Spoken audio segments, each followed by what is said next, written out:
oordentlike vrae sal ek oordentlik antwoord. Daar is een wat in sy eie naam gekom het, volgens Johannes 5 vers 43. En daardie een wat in sy eie naam gekom het dit reg gekry dat die mense hom aanbid, volgens Openbaring 13 vers 3 tot 6 en Handelinge 4 vers 17.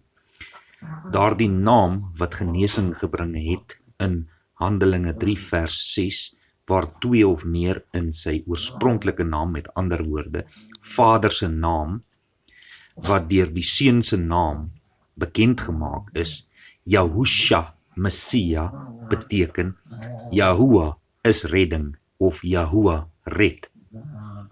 En Yahuwah word vir ons uitgelig in 1 Konings 18 vers 24.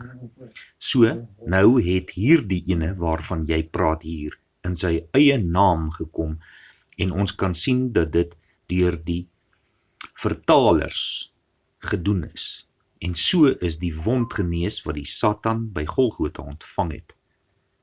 Soos wat Openbaring 13 vers 6 sê, deur die mond, met ander woorde, die wat in die hemel is, sy naam is gelaster.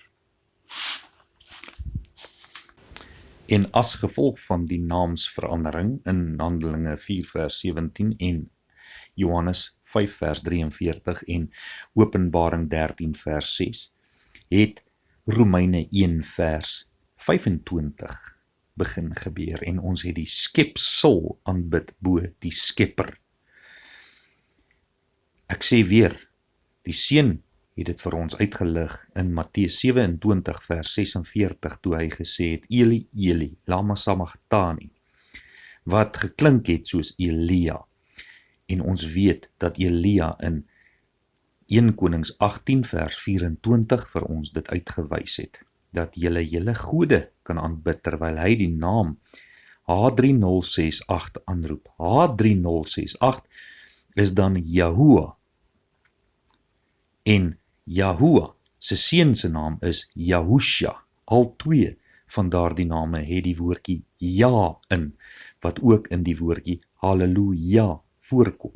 So wanneer ons die oorspronklike naam gebruik vir die seun, dan aanbid ons nie meer vir Zeus van Handelinge 14 vers 12 en Kolossense 4 vers 11 nie.